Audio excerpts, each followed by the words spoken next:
우리는 왜 독학을 하면 꼭 망할까요? 왜 처음엔 불꽃 같은 의욕으로 시작했다가 작심삼일, 아니 실제로는 3일도 못 가고 흐지부지하게 끝나게 될까요? 어쩔 수 없었다는 자기 합리화 뒤에 그 찝찝한 기분은 정말 계속 느껴야 하는 걸까요? 안녕하세요. 누적 수강생 1000명, 그리고 매달 150명 이상의 취미미술 수강생을 꾸준히 지도하고 있는 나의 첫 취미미술 채널의 나의 첫쌤입니다. 오늘은 우리가 항상 실패하는 그림 독학, 그 그림 독학을 잘 이어가고 실패 없이 목표까지 다다르기 위해서 가져야 할 마인드셋과 실제로 쓸만한 실천 팁에 대해서 이야기해보는 시간 가져보도록 하겠습니다. 이야기를 시작하기 전에 제가 취미미술 수강생을 가르치는 입장에서 이야기를 드리자면 사실 비용과 시간 등의 다양한 여건이 허락되는 분들은 믿을 수 있는 선생님께 그림을 배우면서 실력을 늘려가는 게 좋아요. 이건 정말 팩트이고 변하지 않는 인생의 진리입니다. 그러나 누군가에게 그림을 배우는 상황이 여의치 않은 경우에는 어쩔 수 없이 독학을 하시는 게 좋겠죠. 어쩔 수 없이 독학을 하게 된다면 아마도 길잡이가 되는 선생님이 있는 것보다는 많은 시행착오를 하게 되겠지만 그런 시행착오를 조금이라도 덜 할 수 있도록 제가 주의해야 할 부분들을 정리해서 이야기 드려볼게요. 그럼 시작해보겠습니다. 첫 번째는 여러분이 만약에 노베이스라면 기간을 정하지 않고 그리는 게 오히려 낫습니다. 미술을 배우러 오시는 회원님들이 저에게 정말 많이 물어보는 질문이 있어요. 바로 얼마나 연습해야 어느 정도 잘 그릴 수 있나요? 라는 질문인데요. 여러분이 생각하는 어느 정도라는 건 딱 봤을 때 그럴듯하고 멋있는 거 이야기하시는 거잖아요. 예를 들어서 그림 유튜버나 미술 작가, 일러스트레이터 같은 사람들의 그림이요. 일반인들은 진짜 아무런 감이 없어서 그런지 이런 것들을 물어보시더라고요. 그럼 팩트는 뭘까요? 어느 정도라는 건 전문가 수준을 이야기하고 전문가라는 건 그 사람이 그 그림을 기본 10년 정도 그리고 많이는 30년 정도까지 그렸다는 걸 의미합니다. 그래서 어느 정도 잘 그린다라는 건 애초에 초보가 할 수 있는 정도의 수준이 아니에요. 애초에 초보가 할 수 있는 영역이 아닌데 열심히 꾸준히 한다고 그 사람들처럼 잘 그리게 될 수가 있을까요? 이런 마음을 가지면 필연적으로 포기하게 됩니다. 게다가 더 무리수로 계획을 세우시는 분들은 1년 안에 이 사람처럼 그리겠다라고 계획을 세우시는 분들이 있는데 정말 그런 거 하지 마세요. 나는 매일 10시간씩 빡세게 그릴 거니까 3개월 안에 프로처럼 그리겠어. 이런 무리한 계획 세우지 않는 게 중요합니다. 오히려 조급한 마음 갖지 않고 꾸준히 소신 있게 하다 보면 어느새 잘 그리는 사람의 특징을 많이 갖게 되어 있으실 거예요. 두 번째, 미술 기초는 스케치, 드로잉만을 이야기하는 것이 아니라는 걸 알아야 합니다. 우리 초보님들 기초를 하려면 연필 대생을 배워야 하는 거 아니냐고 많이 물어보시는데요. 이 말은 사실 맞기도 하고 틀리기도 한 말이에요.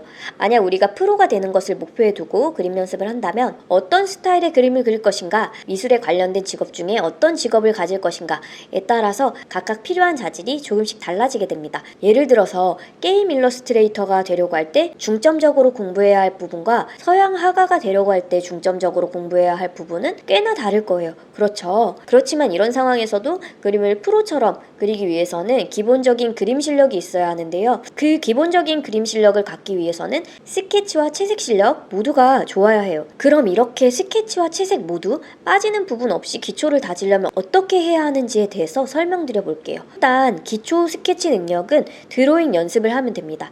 스케치 크로키 책이나 강좌, 유튜브 영상 중에 쉬운 것들을 보면서 공부해보세요. 밖에 나가는 것을 좋아하시는 분이라면 어쨌든 도서관에 나가서 스케치 책을 검색해서 여러 권 훑어본 다음 빌려와서 집에서도 연습해보시고 방구석에 매일 틀어박혀 있어도 전혀 힘들지 않은 분이라면 스케치에 대한 인강을 구입해서 공부해보셔도 좋겠어요. 그 다음에 스케치 능력이 생기게 되면 기본적인 채색 능력도 공부해보는데요. 채색을 공부할 때는 이것저것 다 해보려고 하시는 것보다는 본인이 주력으로 할 재료를 고르고 그 기초를 먼저 연습하면 됩니다. 예를 들어서 나는 수채화를 배워보고 싶다고 한다면 수채화의 기본 사용 방법, 명암의 원리, 조색 방법 등을 익혀나가면 되겠죠. 이 역시 책이나 강좌를 보면서 공부하면 좋습니다. 세 번째는 문제 해결 능력을 키우시라는 겁니다. 독학으로 공부하시다 보면 분명히 막히는 부분이 있을 거예요. 틀리는 부분이 있을 때는 반드시 반복해서 같은 부분을 틀리게 되죠. 그때 그 어려운 부분을 어떻게 해결하느냐 하는 문제 해결 능력이 독학의 성패를 가른다 할 수 있을 정도로 중요한데요. 방법은 두 가지예요. 첫 번째는 검색한다 입니다. 만약 채색을 할 때 색깔이 자꾸 탁하게 칠해진다면 네이버에 어떻게 검색해야 할까요? 수채화 탁하게 칠해질 때 수채화 맑게 칠하는 방법, 수채화 망치는 이유 등의 다양한 키워드로 검색해보고 원하는 결과를 찾아야 합니다. 문제 해결 능력이 발달하지 않은 분들의 경우에 예를 들어 수채화 탁하게 칠해질 때 라고 검색해서 검색 결과가 잘 안 나오게 되면 포기해요. 좀 더 집요하게 검색해보고 정보를 얻으려는 노력을 하지 않습니다. 조금 귀찮기도 하고요. 그런데 생각해보세요. 만약에 우리에게 가르쳐줄 선생님이 있다면 물어보면 금방 해결될 텐데 우리는 그 비용을 들이질 않았잖아요. 그래서 그 대신 시간과 손품을 들여가면서 능동적으로 문제를 해결해야 하기 때문에 이 정도는 감수를 하셔야 돼요. 그리고 이게 마냥 나쁜 것도 아닌 게요. 이렇게 스스로 해결하는 과정에서의 기쁨도 있기 때문에 나는 지금 문제 해결 능력을 키우고 있다 라고 생각하면서 즐겁게 검색해 보시면 좋겠죠. 두 번째는 물어본다입니다.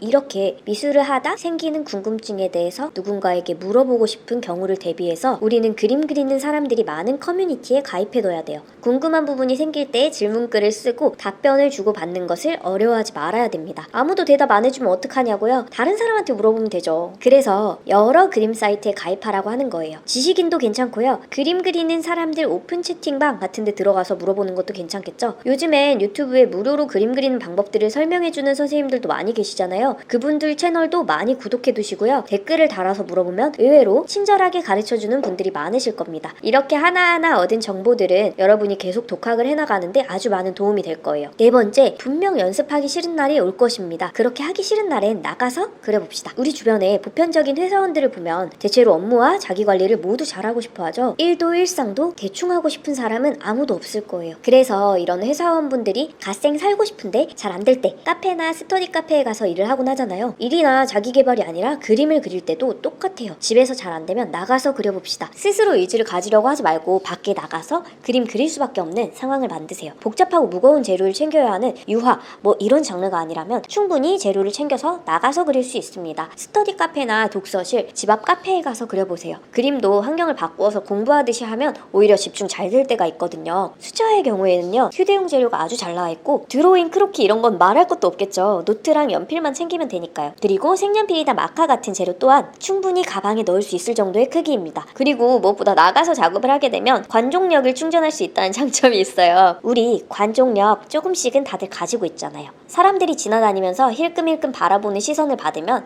괜히 더 열심히 하고 싶고 잘하고 싶고 그렇게 될 거예요. 열심히 하려고 마음을 잡고서 노력하는 것보다 이렇게 환경을 만들어서 힘들어질 때마다 쉽게 그려보는 게 좋습니다.